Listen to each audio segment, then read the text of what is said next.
What's going on, you guys? Welcome back to the Monster Bass channel. I'm Jeff Burlingame with Burley Fishing, and today we're talking about how to rig everything in the national box for this month, April 2022. So this month, we got a ton of hand-picked baits for you, guaranteed to catch you some fish this spring, no matter where in the country you are. And I know you guys are gonna like these ones. Today, I wanna talk to you about how I'm gonna rig them, what I'm fishing them on, where I'm fishing them at. You know the drill. So let's get into it. All right, as always, be sure to subscribe to the Monster Bass channel if you want to hear from tons of awesome creators here with all their tips and tricks and goodies that they're just giving away for free. What the heck? And then also, if you got 2.5 extra seconds, hop on over to Burley Fishing. Give me a subscribe, as well as my buddy Paul. We also run a podcast. We go live every Thursday, 8 p.m. Eastern. We're on right after Monster Bass. So just hang around a couple extra minutes on our channel and you can do a double down live night. It'll be super great. We promise it'll be a ton of fun and entertaining. So let's start right off the top with the brand spanking new bait here from Monster Bass. This is called the Slick 99. This is a 2-treble jerkbait that is floating. This is an awesome bait if you're trying to incite reaction bites out of these lethargic, moving into more active phase type fish. It's guaranteed to catch you something. Jerkbaits are money this time of year, so I'd highly recommend you use this. So let's get into this thing. How are we gonna fish it? I have a specific jerkbait setup that I like to use. I'd highly recommend that you do this same. Personally, for me, what I like to have is a medium rod. It's a little bit longer, like a 7.3, and I also like to have a high-speed gear ratio reel. So we're talking like a 7.3 to 1, up to like an 8.2 to 1. Right now on my jerkbait setup, I'm using the Akuma Serrano. It's a very whippy, very plush, medium rod. It's a 7.3. It's that super cool blue one. Maybe if you've been on my channel, you've seen it before. But then I'll pair that up with my SLX, just the base SLX, 99 bucks, like easy peasy. I can cast this half-ounce jerkbait quite a distance without a problem, even in the wind, which is awesome. So smooth setup, very helpful.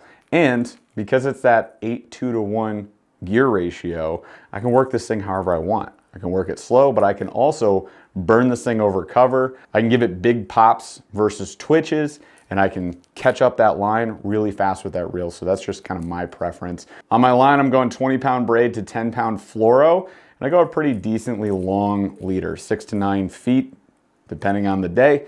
But that makes sure that that line is invisible and the fish ain't gonna see it. But that medium rod is crucial. Like if you take anything away from that, to me, that has been the most fantastic thing. Yes, you got trebles on here, but let's say you get short struck and you only got one hook from that back treble. Having that medium rod almost guarantees you're gonna land that fish because you can work them all the way into the boat. Stiffer rods, it's so much easier for that fish to shake this if they've only got the one hook. Now, if you're using a 3-treble jerkbait, it's probably a bit easier to land them anyways, but still, recommend that medium. For these right now, go find cover. If your foliage in your lake is starting to grow back in at this point, go find it. If you're sparse cover, find the cover that does exist. Don't waste your time in open spots. You're gonna be fishing for a roamer. But if you can find some cover, I've been finding them up in like coves where it warms up a little bit faster. That's where I've been targeting them, this right over and through like any of the taller grass and weeds you've got growing in. And I've had massive success with that. Next up, the old beat up boy. We got a square bill here. This is from Bandit Lures. It's called the Racket.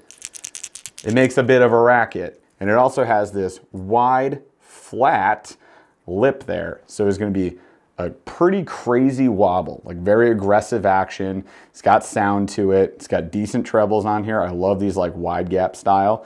It's easier to pin fish with that. This thing I'm throwing on a slightly heavier setup because I'm gonna put this right through the densest of cover I can find. We're talking laydowns, timber, rocks, whatever you got. Make this thing crash into it as hard as you can and just trust the process. That lip's super wide. You are not very likely to get hung up. Trust me there. Just put it in the cover. You'll be super happy about it. So run it around that stuff, bump into things as much as you can. That's the whole point. It's called the racket. Cause a racket. My go-to crankbait setup that I've mentioned on this channel before is the 7.6 Akuma Guide Select Cranking Series. It's a mouthful. And that is a moderate action, which is nice with treble hook baits because it's easier to work the fish and I lose them a lot less. Now, something like a square bill, because you're causing that reaction by knocking around, you don't have to worry about that as much. They typically engulf the whole thing because they're pissed off, and that's what you want. And the reel I have paired up to that is a Shimano SLX DC. Running 20-pound braid to 10-pound fluorocarbon on that, and that helps me put this down to the depth that it's rated for, which is 4 to 6 feet. Fish it on cover, be happy. It's a blast to fish this thing. Then we got you covered up top. So we got a steel shad popper right here. This is in a bass color. I don't really care about this as much. I do care about the treble off the back. That little dressing there is crucial, I feel, because typically what happens is your popper is going to sit like this in the water. So this thing is hanging down below, and it's got like these nice little streamer material there that's going to be super flashy. So that can draw them in for a strike. You also have this gigantic scooped mouth, so it's going to spit a ton of water. Again, I like to throw this on something a little more whippy that I can like get the cast in, but then it helps with that pop. Like I'm working it in. If you have too stiff of a rod, this thing is just gonna take a dive every time you twitch your rod, or you have to twitch it on super slack line. Whippier rod, easier to work this bait. So I'll probably throw this on that Akuma Serrano setup that I have paired to my Shimano SLX, and it will be money. Work that over the top of any weed lines, drop-offs, ledges, in front of cover, anywhere where fish could be holding up. Basically just agitate them and they will come out and strike. Then we got some plastics and terminal, which is all gonna go together. So let me show you a couple ways that I like to rig these things right now. First up, we got the Super Razor Beetle from Deep Creek Lures. Has a heck ton of action, look at this, and a ton of red flake. Look at that just watermelon explosion there, it's insane. So you got 4 big appendages down here that are actually super long as well. Pretty narrow body, recessed hook region there. Look at this, like the side appendages are absolutely nuts. So you're gonna get a ton of action out of this. Flip it, Texas rig it, Carolina rig it. I wanna show you probably my go-to with this, which is a Tokyo rig. And I'll give you 2. The first one would be the Tokyo though. So Tokyo rig, if you guys aren't familiar, it's just this thing right here. Yes, you can make your own, or you can buy them from VMC or wherever. So I've got a wide gap version here. You just pop a weight down at the bottom, you bend the wire up. So personally on a Tokyo, I like to close the wire all the way. So it terminates right here, and then your weight is gonna sit on top of that. That tends to get hung up a lot less than if you wrap the wire around the weight, or if you just 90-degree bend it. So just my personal take, that's what I've seen work better on the water. So we take this, and you're gonna want like a 4 or 5/0. This one's too small for this, so just ignore the size of this hook. It's the one I had available. And we're just gonna Texas rig that bait. So you just run it up like that right through there, and this is why you want a 4 or 5. I'd rather have my hook back here. So 4 or 5/0 hook, that's where you wanna be with this thing, whether you're Texas, Carolina, or Tokyo rigging it. But now check this out. So I got that weight. This is gonna keep the bait just up off the bottom, and that's gonna float. So every time I hop that lure, right, this is gonna make bottom contact, and then this plastic is gonna hinge up and then fall down. And you're gonna get all this crazy dangly action going. Tokyo is fantastic if you're looking to punch into heavier cover, get this thing in there. It's weedless, so we're not likely to get hung up. That's gonna hold up really well. And you can always add more weight to this if you wanna punch through like mats, heavy grass, things like that. This thing is a do-all. Look for the heavy duty cover, get this baby in there. And with this crazy bait on here, as long as you have the right size hook, that 4 or 5/0, you're gonna catch. The next option I would throw this on, because I wanna give you 2, would be that wobble head. So you got a football weight attached to an EWG hook.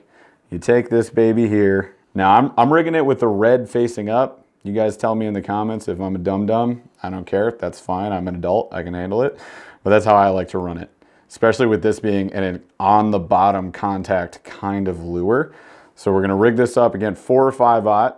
I've got a 4 here, and just punch it through there, bury the hook. The little hook keeper section is super nice because it makes it extremely weedless.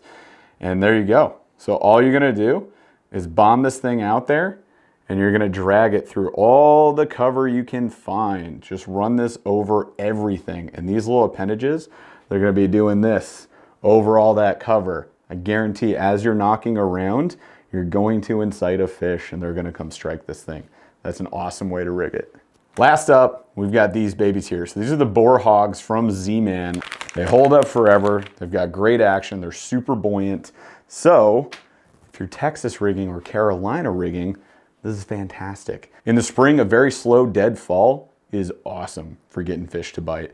It works really well for us in the Midwest. I live in Michigan. That's where I mostly fish. But this bait, I'm excited to Carolina rig, most of all. But I'll definitely throw it on to Texas as well. Look at this. So you got tons of action. You split the claws down here. Each claw is hyper durable, so you don't got to worry about that getting bitten off. The whole body itself is very durable. You got 8 appendages down on either side total.